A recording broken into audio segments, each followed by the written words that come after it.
दोस्तों, नीतीश कुमार ने नहरे पे दहला चला है, जिससे मोदी शाह भयंकर परेशान नजर आ रहे हैं। पहले तो नीतीश कुमार ने खुद को सीएम उम्मीदवार डिक्लेयर करवा लिया बीजेपी से। यह भी कहलवा लिया कि अब नीतीश कुमार के चेहरे पर ही 2025 का चुनाव लड़ा जाएगा। वो बड़े भाई की तरह काम करते हुए नजर आएंगे। और अब नीतीश कुमार ने साफ कर दिया कि हमने जो समर्थन मोदी जी को दिया है ना केंद्र में, उसकी कीमत अब मोदी जी को चुकानी है, मोदी जी को चुकानी पड़ेगी। ऐसा क्या हो गया कि नीतीश कुमार समर्थन की कीमत मांग रहे हैं? और क्या यह खबर अंदर खाने से जो आ रही है कि मोदी शाह को नीतीश के आगे घुटने टेकने पड़े? क्या है पूरा माजरा? आखिर बिहार में क्या चल रहा है? कैसे नीतीश कुमार ने चक्रव्यूह में मोदी और शाह को फंसा दिया है, बताएंगे आगे आपको वीडियो में, तो वीडियो के आखिर तक बने रहिएगा। नमस्कार, स्वागत है आपका देश नीति पर। मैं हूं अदिति। देश नीति, केवल सच्ची और पक्की खबरें। दोस्तों, हरियाणा और महाराष्ट्र चुनाव को लेकर के बीजेपी मोदी शाह बुरी तरह से फंसे हुए हैं। अमित शाह हरियाणा के साथ महाराष्ट्र का भी चुनाव साथ में कराने के इच्छुक नहीं थे। वो नहीं चाहते थे साथ में चुनाव हो, क्योंकि सीट बंटवारे को लेकर के मामला फंस गया है, इसीलिए साथ में चुनाव वो नहीं करा पाए।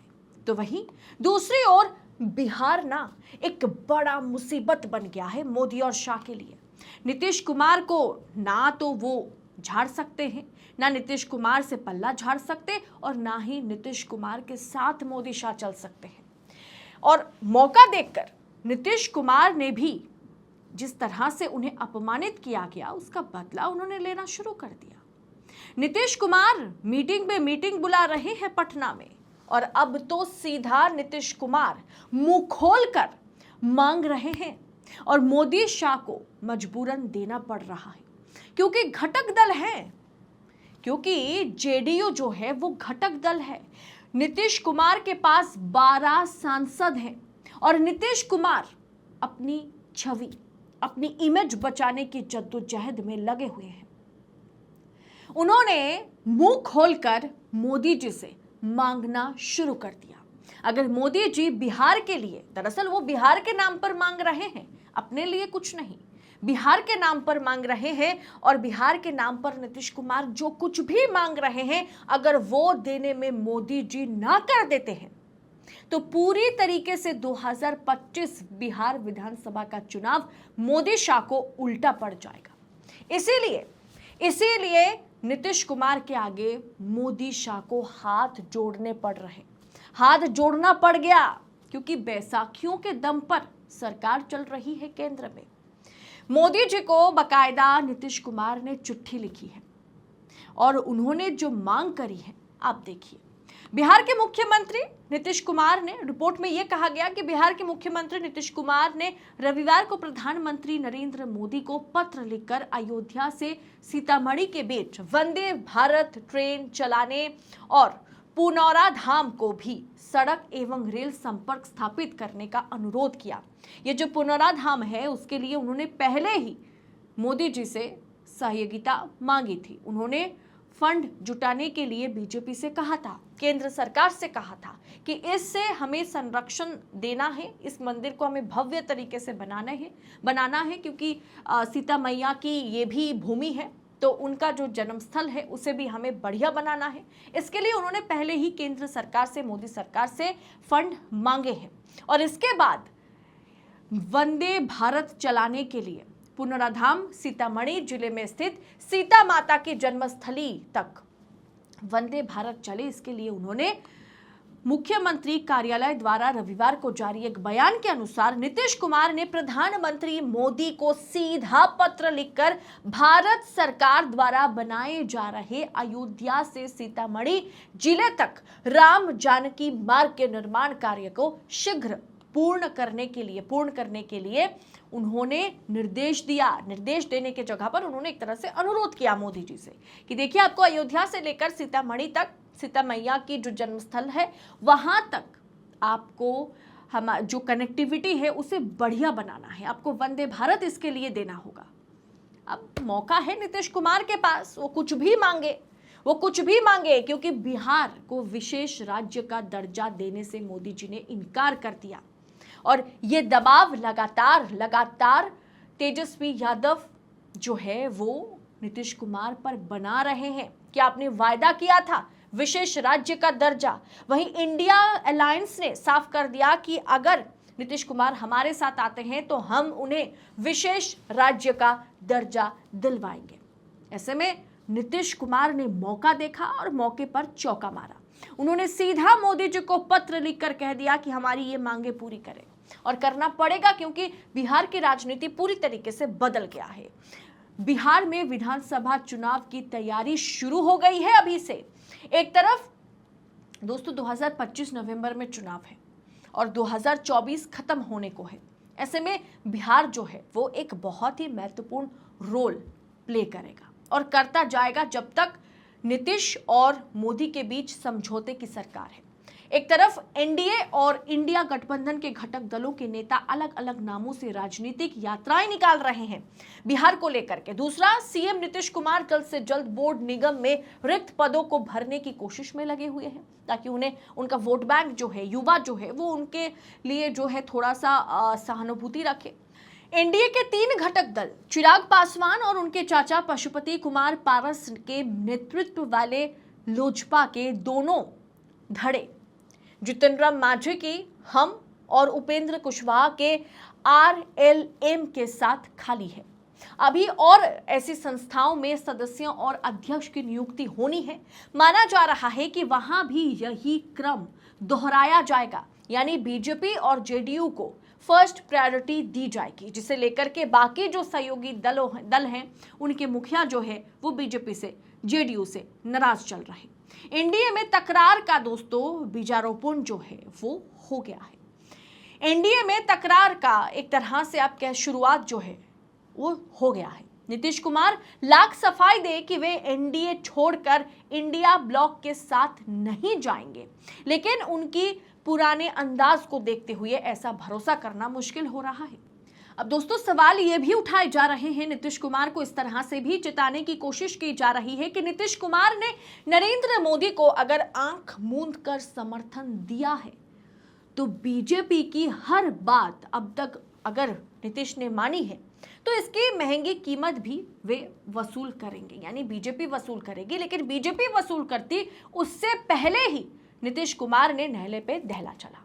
लेकिन मैं आपको जो बता रही थी कि किस तरह से बिहार में लोजपा, पशुपति पारस, भारतीय जनता पार्टी, जेडीयू, जितन राम मांझी, ये जो एक भयंकर गठजोड़ है बिहार में, वो पूरी तरीके से बिखरता चला जा रहा है। बीजेपी को मजबूर होकर सबकी शर्तें माननी पड़ रही है और आगे बढ़ेगी। जेडीयू की पहली मांग कि नीतीश कुमार ही बिहार में एनडीए के नेता होंगे। बीजेपी ने आंख मूंद कर स्वीकार कर ली। इसकी झलक तो उसी दिन दिख गई थी जब नरेंद्र मोदी ने शपथ ग्रहण समारोह से लौटे बिहार के उप मुख्यमंत्री और तत्कालीन प्रदेश अध्यक्ष सम्राट चौधरी ने पटना पहुंचते ही साफ कर दिया था कि बीजेपी और जेडीयू मिलकर के जो एनडीए बनाया है उसका नेतृत्व खुद नीतीश कुमार करेंगे और नीतीश कुमार के नेतृत्व पर ही बीजेपी चुनाव लड़ेगी। यानी कहीं ना कहीं बीजेपी के साथ नीतीश कुमार ने समझौता नहीं, घुटने टेकने पर मजबूर करवा दिए कि देखिए मुखिया तो हम ही बनेंगे, चाहे आप कितना भी पतंग उड़ाइए, डोरी जो है वो मेरे हाथ में है। भाजपा के शीर्ष नेतृत्व ने भी इसका खंडन नहीं किया। दोस्तों वहीं दूसरी तरफ अभी से ना 2025 चुनाव का बिगुल बज चुका है, क्योंकि एनडीए के सहयोगी दलों में चिराग पासवान के नेतृत्व वाली लोजपा ने 40 सीटों की दावेदारी ठोक दी है। अब दोस्तों सोचने वाली बात यह है कि बार्गेनिंग करने की स्थिति में चिराग को हर जिले में एक यानी कुल 38 सीटें चाहिए। उन्होंने तो दबाव बनाने के लिए पहले ही 2 सीटों पर उम्मीदवार घोषित कर दिए हैं। तो वहीं दोस्तों आरएलएम प्रमुख उपेंद्र कुशवाहा भी कह रहे हैं कि लोकसभा चुनाव में जो गलतियां हुई उसे विधानसभा चुनाव में दुरुस्त करेंगे। लोकसभा चुनाव में आरएलएम को एक सीट मिली थी। दोस्तों, उपेंद्र कुशवाहा जो है वो खुद लड़े लेकिन वो हार गए। उन्होंने बिहार यात्रा नाम से बिहार में अपनी राजनीतिक यात्रा 25 सितंबर से शुरू करने की घोषणा भी कर दी। बीजेपी के साथ रहकर के भी सब अपना अपना देखने में लगे हुए हैं, सब अपना देख रहे हैं। किसी को अपना रैली निकालना है, तो किसी ने अपने अलग अलग सीटों पर दावेदारी ठोक दी, तो वहीं जितिन राम मांझी अभी कुछ बोल नहीं रहे, लेकिन बार्गेनिंग के वो भी मास्टर हैं। वो भी इनकी देखा देखी इतनी सीटों की मांग ना कर दे जो संभव ही ना हो, हर कोई सुन के आश्चर्य हो जाए। नीतीश की इच्छा है कि 135 सीटें उन्हें मिल जाए। जेडीयू की सोमवार को बड़ी बैठक हुई पटना में, कई मुद्दों पर चर्चा हुई, तो विधानसभा चुनाव पर भी गहन चर्चा की गई। उम्मीदवारों के चयन से लेकर के सीटों तक बात हुई। बैठक से निकली जानकारी के मुताबिक नीतीश कुमार की इच्छा है कि 135 सीटें बीजेपी उन्हें लड़ने के लिए दे। भाजपा से गठबंधन तो रहेगा, लेकिन सहयोगी दलों को मनाने और उन्हें सीट देने की जिम्मेदारी भाजपा की होगी। यानी 108 सीटें बीजेपी को जेडीयू देगी।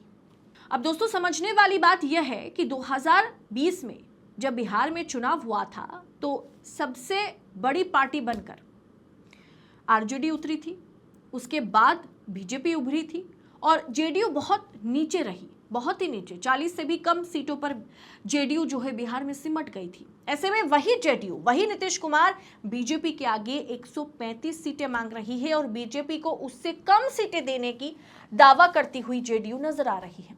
ऐसे में जेडीयू के आगे कहीं ना कहीं मोदी और शाह चुप नजर आ रहे हैं। दोस्तों, नीतीश का ये पासा बीजेपी पर भारी पड़ रहा है। बीजेपी कुछ कह तो नहीं पा रही है, मोदी शाह कुछ कह तो नहीं पा रहे हैं, लेकिन जेडीयू का मानना है कि पार्टी ने केंद्र में नरेंद्र मोदी सरकार को समर्थन दिया, इसीलिए जो हम मांग रहे हैं विधानसभा चुनाव को लेकर के, उसे मोदी जी को देना ही देना है, देनी पड़ेगी मोदी जी को। ऐसे में कहीं ना कहीं नीतीश कुमार ने साफ कर दिया कि हम 24 चुनाव में आपका साथ दिए, 24 चुनाव के बाद आपने 240 सीटों के साथ सरकार बनाई, वो उसमें भी हमारे 12 सांसद आपके साथ खड़े हैं, मौजूद हैं। ऐसे में विधानसभा का चुनाव जो है हमें चाहिए और उसमें आपकी मनमानी नहीं, हमारी मनमानी चलेगी। और उसके लिए नीतीश कुमार ने मुंह खोलकर मांगना शुरू कर दिया और मोदी शाह को पूरी तरीके से चुप करा दिया। जिसे शुरू में आपको कहा कि नहले पे दहला, क्या ये साबित होगा या मोदी और शाह मिलकर के इन मौके पर नीतीश कुमार को ही घोल पिला देंगे? आपको क्या लगता है? आप अपनी राय इस पर कमेंट कर हमारे साथ जरूर शेयर कीजिएगा। बाकी ऐसी तमाम खबरों को पड़ताल के साथ पाने के लिए देश नीति को सब्सक्राइब करें। फिलहाल इस रिपोर्ट में इतना ही, जल्द होगी आपसे मुलाकात। बहुत बहुत शुक्रिया। जय हिंद, जय भारत।